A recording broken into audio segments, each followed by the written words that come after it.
إلهي كعب صدي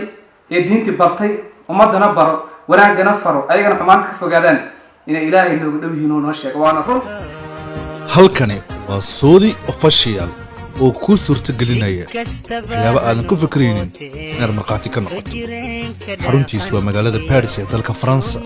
xalfadaha ka dhacaya magaaladan iyo guud ahaan dalkan shirkaddan ay u furan tahay inay la soo xiriiraan sidoo kale barnaamijyo kala duwan oo xiiso leh ee shirkaddan Saudi official qaban doonta haddii Ilaahay yiraahdo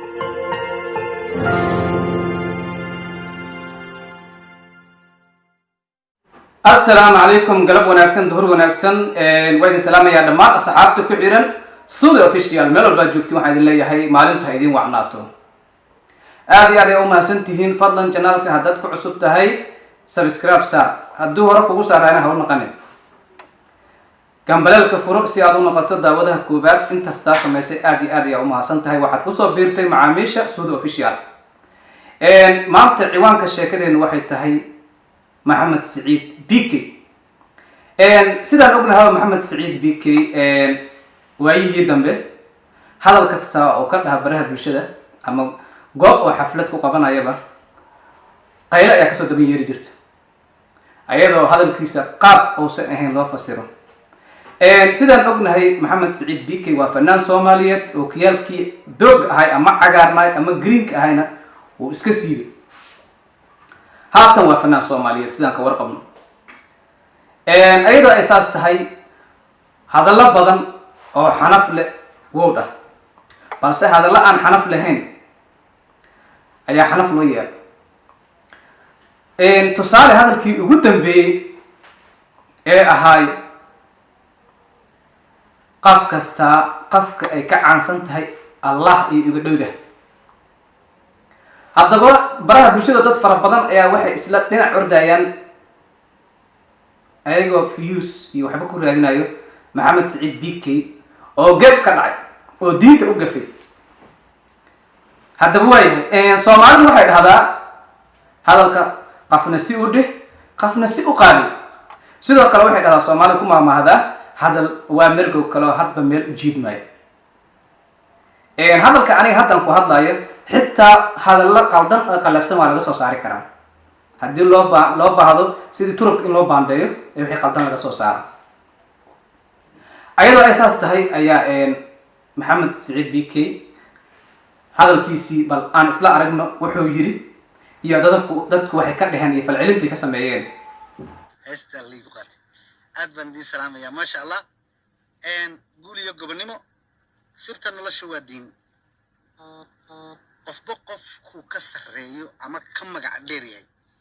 ayuu ilaahay kaga dhow yahay okay waayahay waa ila soo aragteen wuxuu noo sheegay qof kasta waxaad soo qaadateen oo keliya qof kasta caan ilaahay wuu kaaga dhow yahay laakiin ma aadan fiirinaha ilaahay ha laga cabsado heesaha dhegaysigooda ha la yareeyo culummada ha la xushmeeyo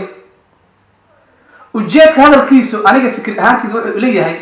qof kasta ee diinta ku dadaala ee ummadda wanaagga faro ilaahay waa kaaga dhow yahay soomaali maxamed beeniya midaas qof kasta ee ilaahay amarkiisa yeela ee markuu tiisii ka soo baxo tii ummaddiina ku faafiyo diinta ee ummadda wanaagga fare ee xumaanta ka reeb bal fiir hadalkayga qof kasta haddaba qof kasta ee diinta ilaahay faafiya ee ummaddii xumaanta ka reebo wanaaggana faro tiisina ka adkaaday qofkii qaldan oo ilaahay ku caasi ilaahay waa uga dhow yahay laakiin adinka waxaad ka dhigteen qofkii caan hadduu raba aada tooro oo filmaanta faqsigaa jira hadduu raba aada qofkii caan baa ilaahay kaaga dhow aad ka dhigteen haddaba macnaha hadalkaasi ee qof kasta ee xumaan doon aan ahayn ay u qaadan karta ayaa waxay tahay qoftii hal aayadee qur'aan ahaatee macnaheeda qof kala gaarsiiya ee wanaagga fara ilaahay wuu kaaga dhow yahay macnaheedu ma ahan kii heese iyo kii riwaayad jile iyo kii faqsi lagu qiino caan baa ilaahay kaaga dhow midda kale soomaali haddaan nahay caan markaan maqalno عام waxaana soo sawir ma isla markii fanaanad youtuberad atoore laadir maxaa la dhahaa ganacsade siyaasi burcad caan markaa maqalno intaasaa noo soo sawir mayso laakiin caan markaa maqalno dadka kitaabka ilaahay u adeego ee culummada oo ahlu digriga ah maskaxdeena kuma soo dhacayso jaa markuu idin dhaha marka maxamed saciid bikey qafki caan ah ilaahay waa kaaga dhow yahay kuguma soo dhicin culummadeena soomaaliyeed ee markasta ilaahay ha laga cabsado oo rasuulkiisa hala adeeco oo xumaanta ha laga haro ee wanaag hala qaato dadka la hortaagan culummadeena soomaaliyeed ee dadka wacdinaysa idinkuma soo dhicin saanaa dhahdeen yaa caan ah fanaaniintii waxaa maxaa la dhahaa ganacsatada iyo siyaasiyiinta ku dhex yaacdeen taas waa ceeb marka waxaan leeyahay dadka xumaanta jecel xumaanta ha ka hara inta wanaagga jecelna ilaaha ku aadiyey alxamdulilah sababtoo ah meeshan waxaan usoo fadhiista ma ahan aniga maxamed saciid bikey in aan ku difaaco xumaan laakiin waxaan rabaa inaan xaqa ka hadlo soomaalida xumaanta way bubuunisaa laakiin wanaagga ma bubuuniyaan waxaa u malaysaa adinka dhanba inay xumaanta la orda laydin faray shaqada soomaalida ee waxay naqataba heblaaya marada ka dhacday iyo hebelaa go-i ka faniina arneeyo shaqo maaha waxaas khaasatan waxaa ugu daran qolooyinka baraha bulshada khaasatan youtuberada ugu daran war hindiya waxaa laga helaa 30 milyan oo youtuber laga helaa halka ugu yar intaasoo milyan ayaa daawato bal iskaba dhaafee dadkooda caanka ah kuma mashquulaan way isdhiirigeliyaan mayaan iskuma mashquulaan laakiin adinka qafti wax yar magaceedu ou ummadda ou gaaray waxaa waaye waa la gaadgaadaa shaqo la-aan war hala shaqaysto sababta u caraysaanana waxay tahay aniga sanadkii hore bilowgiisii maxamed saciid bikey wuxuu dhahay muqdisho haddii ayna aqoonsato ayadan qarax waa ka joogsanaa isla markii waa la gedgediyey war xafladda markuu ka hadlayo waa u duceeyey ummadda soomaaliya ilaahay qaraxa ka dulqaado dhibaatada allah ka dul wareejiyo barwaaqa allah siiyo intaas dhan lama fiirin ee waxaa la fiiriyey qarax oo ka joogsanaa hadday anagana aqoonsadaan hadda macnaheedu maxay tahay hadday anagana aqoonsadaan anaga waa u duceeyahaynaa in ilaahay qaraxa ka joojiyo adinkana maxaa ka dhigteen anagaa qarxinayno ilaa nala aqoonsado aa ka dhigteen hadalkiisa haddana wuxuu yidhi dadka culummada ah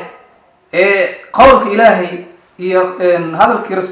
rasuulka sal alay wasalam faafiyaahi ilaahay wuu nooga dhow yahay ee xumaanta ka fogaada ee wanaagga dadka faro ilaahay wuu nooga dhow yahay waxaa ka dhigteen qaaf walbaba qafkay ka caansan tahay ilaah bay uga dhowdahay waraa soomaali wax ma idin sheegaa haddaba hadalkii ugu dambeeyey aad gafka ka dhigteen ee ku hadlay maxamed saciid bikey anigu uma arko inuu yahay gaf